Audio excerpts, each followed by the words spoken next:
Hello friends, welcome to my channel Disha by जिज्ञासा। आप सभी को कृष्ण जन्म के इस महापर्व की ढेरों शुभकामनाएं। दोस्तों, कृष्ण एक ऐसा व्यक्तित्व जो हर किसी को प्यारा लगता है, अपना सा लगता है। आखिर कृष्ण में ऐसा क्या है? अगर देखा जाए तो कृष्ण के जीवन की सबसे अहमतम, सबसे प्यारी उसके पास अगर कोई चीज़ है तो वो है उसकी मुस्कुराहट, और इसी मुस्कुराहट से बरसता हुआ उसका प्रेम। जब अर्जुन अपने जीवन की समस्याओं में उलझा हुआ था, जीवन के सत्य को भूला हुआ था, तब कृष्ण ने उसे बहुत सारा मार्गदर्शन दिया, और यही मार्गदर्शन श्रीमद् भगवत गीता है। वैसे तो भगवत गीता का उद्देश्य इंसान को अपने जीवन के सही उद्देश्य को पहचान कर एक आध्यात्मिक ऊंचाई को पाना है, लेकिन फिर भी कई मनुष्य अपने सामान्य जीवन में भी अगर उलझे हुए हैं तो वहाँ पर भगवत गीता उसे मार्गदर्शन करती है।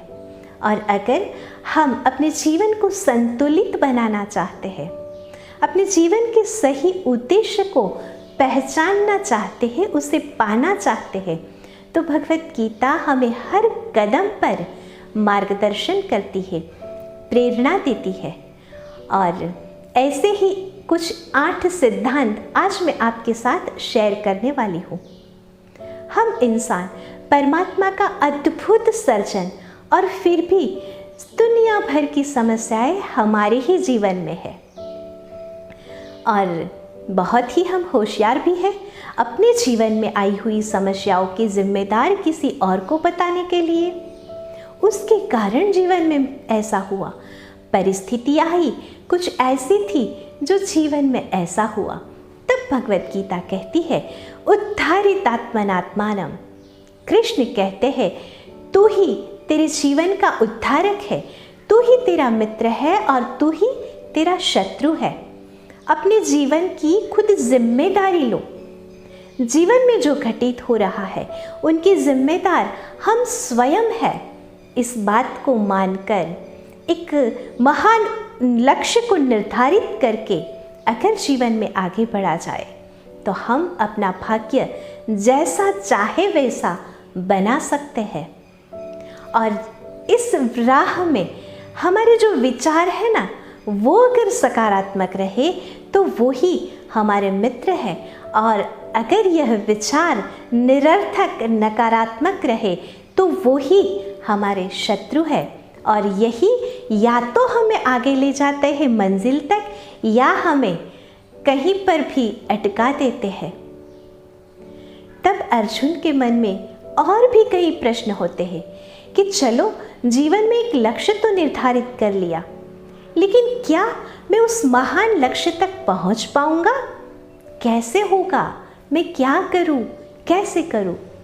तब कृष्ण कहते हैं, तुम यानी इंसान परमात्मा का अद्वितीय सर्जन हो, और अपनी क्षमताओं के ऊपर विश्वास करो। असीम क्षमताओं से परमात्मा ने तुम्हें इस धरती पर भेजा है। क्षुद्रम हृदय दौर्बल्यम त्यक्तोत्तिष्ठ परंतप। यह श्रीमद् भगवत गीता का दूसरा सीक्रेट है। अपने विचारों को जो क्षुद्र है, निरर्थक है, उसको त्याग कर अब तो चलने की शुरुआत करो।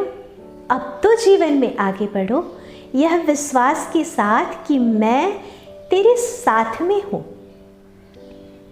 अर्जुन के जो प्रश्न थे, ऐसे कई सारे प्रश्न हम में से कई लोगों के भी हो सकते हैं।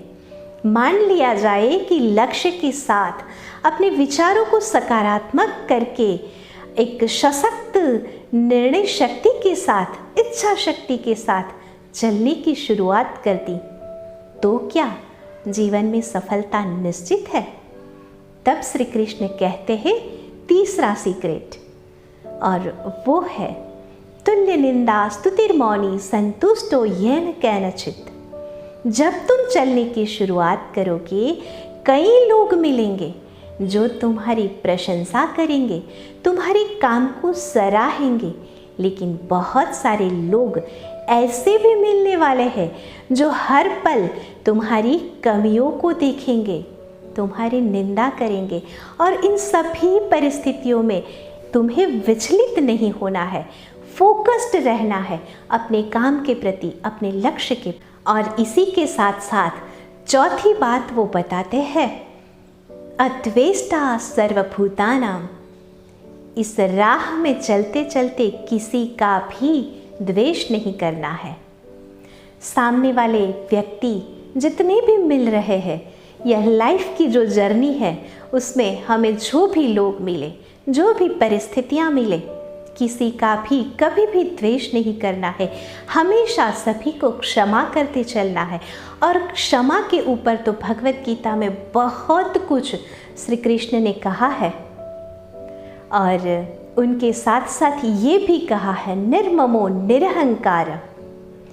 जब तूने अपने आप को मुझे सौंप दिया है, तेरा कुछ है ही नहीं, तो फिर अहंकार किस बात का। और इनके साथ साथ पांचवी बात वो कहते हैं, कर्मण्येवाधिकारस्ते मा फलेषु कदाचन। कर्म करते चलो, क्योंकि तेरा अधिकार क्षेत्र ही सिर्फ कर्म करना है। फल की आशा रखना यह तेरा अधिकार क्षेत्र ही नहीं है। अभी प्रश्न तो होगा, हम सभी को होगा, कि अगर हमें फल की आशा ही नहीं रखनी है तो फिर कर्म क्यों करें? उसको जो देना है वो दे देगा। हमें कृष्ण के भरोसे बैठे नहीं रहना है, उसके ऊपर भरोसा करके चलते रहना है। और यह जो सिद्धांत है ना, कर्मण्येवाधिकारस्ते, उनके पीछे बहुत ही गहन आध्यात्मिक अर्थ है। क्योंकि हम सभी मानव उस परमात्मा का सर्जन है, उसके बच्चे हैं, और कोई पेरेंट्स कभी भी नहीं चाहेगा कि उनके बच्चे उनके जीवन में उलझे, लेकिन हम अपने विचारों के कारण उलझते रहते हैं। अगर कोई अपेक्षा के साथ, अगर फल की इच्छा के साथ अगर कोई कर्म को किया, मान लीजिए वो हमारी जो अपेक्षा थी वो हमें परिणाम के रूप में मिल भी गया, तब अहंकार बढ़ेगा, मेरे प्रयत्न, मैंने किया, मैं कर सकता हूँ, मेरा। और अगर नहीं मिला तो आत्मग्लानि में चले जाएंगे, और लोग तो यही कार्य करके सफल हो रहे हैं, आखिर मुझ में क्या कमी है जो नहीं हो पा रहा है। लेकिन जब कर्म फल को यानी परिणाम की इच्छा को छोड़ देते हैं, तब हमारा अपने प्रति और उसके प्रति विश्वास और भी गहरा हो जाता है। अब अर्जुन की तरह हम सभी के मन में प्रश्न आएगा कि क्या ये संभव है? तब कृष्ण कहते हैं, छठा सीक्रेट, सुखे दुखे समे कृत्वा लाभा लाभो जया जयो। जीवन में सुख मिले, दुख मिले, लाभ मिले, कुछ मिले या ना मिले, सभी परिस्थितियों में समान रहना है। बिल्कुल ही विचलित नहीं होना है, नकारात्मक नहीं होना है, समय का इंतज़ार करना है। जो काम किए हैं, जो कर्म किए हैं, उसके परिणाम मिलेंगे ही, इस विश्वास के साथ बस करते रहना है, चलते रहना है। अब अर्जुन के साथ हम सभी को प्रश्न होगा कि क्या ये सब कर पाना मुमकिन है? होगा, ऐसा भी हो सकता है। तब कृष्ण कहते हैं, सेवेंथ सीक्रेट, पद्मपत्र विवाम्सा। पद्म पत्र को देखो, पद्म यानी कमल, जो पानी में तो रहता है लेकिन पानी को अपने ऊपर नहीं रहने देता। मानो आपको सभी काम करना है, इस संसार व्यवहार सभी को निभाना है, लेकिन उसमें उलझना नहीं है, उसमें डूब नहीं जाना है।